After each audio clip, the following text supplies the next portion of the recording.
qui lie ta famille depuis des générations, qui lie ton père depuis des générations. Bien-aimés frères, qu'est-ce que j'essaie de dire en vous donnant d'abord cette image?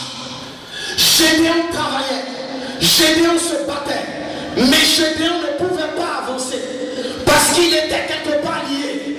Ce n'était pas seulement la domination madianite qui était le problème. Ils arrivaient à se battre, ils arrivaient à se défendre, ils arrivaient réellement à faire ce qu'ils pouvaient pour avancer. Mais il y avait une domination qui les ramenait en arrière, qui empêchait la gloire de Dieu, la promesse de Dieu, les prophéties de Dieu de s'accomplir pour sa vie. Bien-aimés frères, je veux dire à quelqu'un, comme Gédéon, le problème que tu vis, la situation que tu traverses, peut ne pas provenir de ta faiblesse. L'ennemi ne cesse de t'accuser. Pourtant tu te repens. Pourtant tu demandes pardon à Dieu.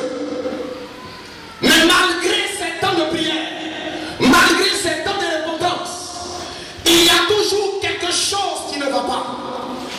Je veux que tu comprennes que les problèmes que nous traversons peuvent ne pas provenir de nous-mêmes, mais ont des origines, ont un lien quelque part. Et le cas de Gédéon, c'était le lien qui le liait à son père.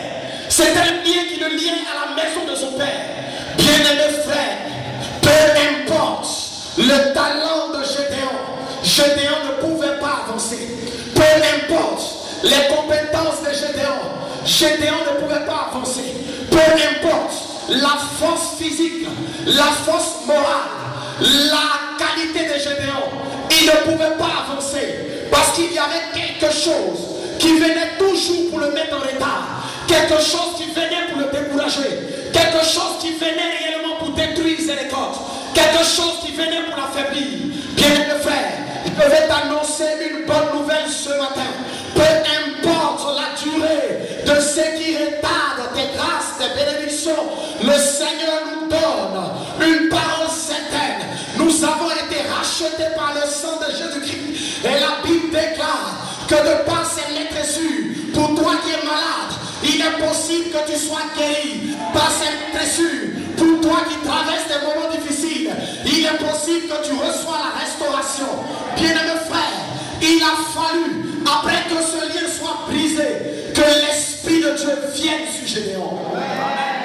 Le lien n'a pas été seulement rompu, le lien n'a pas seulement été brisé, mais Gédéon, pour que son potentiel, pour que ses forces, pour que ses capacités accomplissent les promesses de Dieu, le rêve de Dieu, il avait besoin de la présence du Seigneur.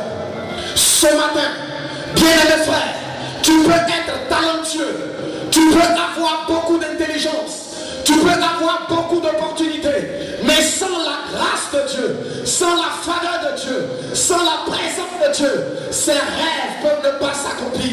Et même quand elles s'accompliront, l'ennemi finira par voir le dessus. Si tu étais faible, je veux dire que la présence de Dieu pourra te qualifier. Si tu n'avais pas conscience du talent qui est en toi, la présence de Dieu réveillera ce qui était mort, réveillera ce qui était enterré, fera de toi quelqu'un de remarquable, fera de toi quelqu'un de distingué, fera de toi quelqu'un qui sera honoré. Bien-aimé, personne ne suivait au préalable Gédéon, mais au verset 34, la Bible déclare: quand l'Esprit est descendu sur lui, quand l'onction est descendue sur lui, des gens ont commencé à se rassembler autour de lui, des gens ont commencé à s'attacher à lui, des gens ont commencé à se mobiliser autour de son ministère.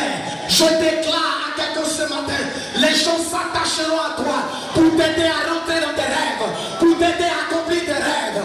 Les gens se mobiliseront pour la réalisation de ton projet, pour l'investissement dans tes affaires.